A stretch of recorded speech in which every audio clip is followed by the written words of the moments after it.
नमस्कार। आज मैं आप लोगों को विलियन के बारे में बताने जा रहा हूँ।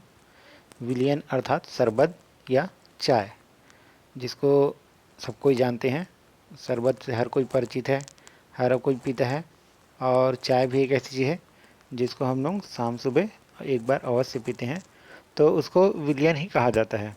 तो मैं आप लोगों को विलियन की परिभाषा बताऊंगा तथा वो कितने प्रकार के होते हैं, क्या क्या उसके घटक होते हैं, इस वीडियो में आपको जाएगा। तो चलिए चलते हैं विलयन की परिभाषा। विलयन की परिभाषा दो या दो से अधिक पदार्थों के समांगी मिश्रण को विलयन कहा जाता है। अर्थात दो या दो से अधिक पदार्थ जो समांगी रहे। समांगी का अर्थ होता है कि जिसमें विभेद न किया जा सके।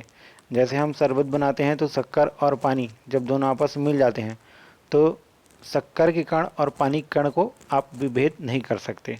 जब पूरी तरह से घुल जाता है तो उसको आप अलग से नहीं बता सकते कि ये शक्कर है और ये पानी है। तो ऐसा विलयन जिसमें दो या दो से अधिक पदार्थ जब आपस में पूरी तरह घुल जाए, मिल जाए, तो एक समांगी मिश्रण तैयार करते हैं, उसको ही विलयन कहा जाता है। विलयन का उदाहरण होता है नमक का जलीय विलयन, शक्कर का जलीय विलयन। और विलयन जो होता है एक ही प्रावस्था में विद्यमान रहता है। विलयन में गैस गैस का विलयन होता है। जैसे यहाँ पे हम देखेंगे कि हमारे चारों तरफ वातावरण है, वातावरण में वायु है, लेकिन उस वायु में कार्बन डाइऑक्साइड भी है, ऑक्सीजन भी है, नाइट्रोजन भी है, लेकिन हम उनको अलग अलग करके देख नहीं सकते, सभी एक साथ मिश्रित है, तो वो गैस में विलयन है। विलयन स्थायी होता है तथा पारदर्शी होता है। विलयन के कण आसानी से छन्ना या फिल्टर पेपर को पार कर सकते हैं। कुछ विलयन अपारदर्शी भी होते हैं, कोई जरूरी नहीं कि पारदर्शी भी रहेगा। विलयन में विलय के कण को साधारण सूक्ष्मदर्शी से नहीं देखा जा सकता, क्योंकि इनका आकार 10⁻⁷ सेंटीमीटर से भी छोटा होता है, अर्थात बहुत छोटे होते हैं, इसलिए हम उसको साधारण सूक्ष्मदर्शी से नहीं देख सकते। विलयन में विलय के कण इस प्रकार से घुले होते हैं कि उसमें भेद नहीं किया जा सकता।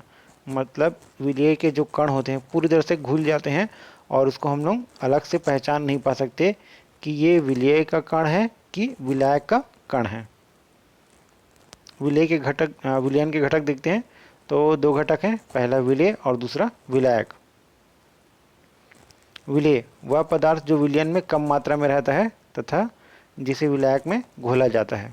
जैसे नमक को हम पानी में घोलते हैं तो जो नमक जो है कम मात्रा में रहता है, इसलिए वो विलय कहलाता है, और पानी जो है अधिक मात्रा में होता है तो उसको विलायक कहते हैं। शक्कर विलय है जो कि पानी में घुलता है। विलायक वह पदार्थ जो विलयन में अधिक मात्रा में उपलब्ध रहता है, जिसमें विलय को घोला जाता है। जैसे पानी अधिक मात्रा में रहता है तो वो विलायक है जिसमें हम विलय अर्थात नमक को घोलते हैं। तो नमक के विलयन में पानी जो रहता है विलायक का काम करता है। वैसे पानी को हम सार्वत्रिक विलायक भी कहते हैं, क्योंकि हम दैनिक जीवन में विभिन्न प्रकार के पदार्थों को उसमें घोलने के काम करते हैं, इसलिए उसको सार्वत्रिक विलायक भी कहा जाता है। इसको पोलर सॉल्वेंट भी कहा जाता है। पोलर सॉल्वेंट इसलिए कहा जाता है क्योंकि जब हम उसको घोलते हैं तो उसमें H+ और OH- आयन विद्यमान रहता है और पोलर सॉल्वेंट को आसानी से वो घोल सकता है। पोलर सॉल्वेंट अर्थात आयनिक विलय और आयनिक विलायक। तो पानी जो है आयनिक विलायक का काम करता है। अब देखते हैं विलायक और विलेय पदार्थ। जल एक विलायक है जिसमें नमक, शक्कर, फिटकरी, फेरस सल्फेट आसानी से घुल जाते हैं। ईंधन के रूप में यहाँ पे बोला जा रहा है कि पेट्रोल या डीजल, उसमें मोम या चर्बी को आसानी से घोला जा सकता है। एल्कोहल वार्निश, कपूर, चमड़ा, लाख, आयोडीन को आसानी से इसमें घोला जा सकता है। कार्बन टेट्राक्लोराइड तेल, वसा, घी, मोम को आसानी से घोला जा सकता है। ये कार्बनिक विलायक कहलाता है, कार्बन टेट्राक्लोराइड। विलयन के उपयोग, जो हम विलयन बनाते हैं उसका हम लोग हमारे दैनिक जीवन में क्या उपयोग है। तो सबसे पहले देखते हैं एल्कोहल से इत्र का निर्माण अर्थात डिओड्रेंट बनाने में इसका उपयोग किया जाता है। आयोडीन से टिंचर आयोडीन का निर्माण करते हैं, जिसका उपयोग कट जाने, छिल जाने पर उपयोग किया जाता है। आयोडेक्स का निर्माण करते हैं, आयोडेक्स अर्थात जहाँ पे हमको दर्द होता है उसमें उसका उपयोग किया जाता है। पेय पदार्थ अर्थात cold drinks, Coca Cola, Pepsi जितने भी हैं सब पेय पदार्थ कहलाते हैं। और पेय पदार्थ में द्रव में गैस का विलयन बनाने में उपयोग किया जाता है। द्रव पानी रहता है और उसमें शक्कर के साथ कार्बन डाइऑक्साइड गैस को विलय किया जाता है, तो वो भी एक विलयन है। बेंजीन और पेट्रोल से ड्राई क्लीनिंग का काम करते हैं, वो भी विलयन के रूप में उपयोग किया जाता है।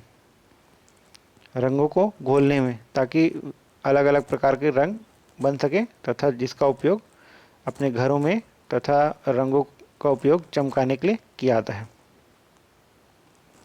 अब देखते हैं विलयन के प्रकार। तो सबसे पहले देखते हैं तनु विलयन, डाइल्यूट सॉल्यूशन। ऐसा विलयन जिसमें विलय की मात्रा विलायक की तुलना में बहुत कम होता है, जैसे शरबत में पानी की मात्रा ज़्यादा होता है और शक्कर की मात्रा कम होता है। और भी अन्य पदार्थ होते हैं वो उसकी मात्रा बहुत कम होता है, कभी कभी शरबत में हल्का सा नींबू का रस डाला जाता है। तो तनु विलयन अर्थात ऐसा विलयन जिसमें विलय की मात्रा कम होता है, तनु विलयन कहलाता है। सांद्र विलयन, ऐसे विलयन जिसमें विलय की मात्रा विलायक की तुलना में अधिक होता है, सांद्र विलयन कहलाता है। जैसे चाय में शक्कर की मात्रा ज़्यादा होता है शरबत की तुलना में, तो शरबत की तुलना में जो चाय है वो सांद्र विलयन कहलाएगा।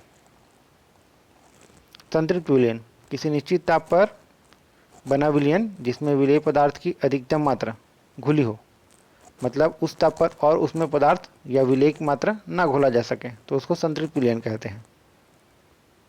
असंतृप्त विलयन, ऐसा विलयन जिसमें विलेय की और अधिक मात्रा घोली जा सकती है, असंतृप्त विलयन कहलाता है। अर्थात उसमें विलेय को और घोल दें तो घुल जाएगा, वो असंतृप्त विलयन कहलाता है। अतिसंतृप्त विलयन, ऐसे विलयन जिसमें विलेय की और अधिक मात्रा घोली गई हो, अतिसंतृप्त विलयन कहलाता है। तो विलेय की और अधिक मात्रा घोलने के लिए हमको उसको गर्म करना पड़ता है, तब जाके वो विलेय विलायक में घुलता है। तो अतिसंतृप्त विलयन का उदाहरण है चाशनी।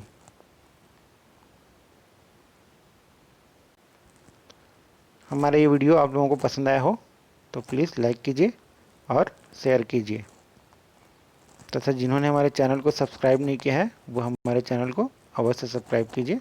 धन्यवाद।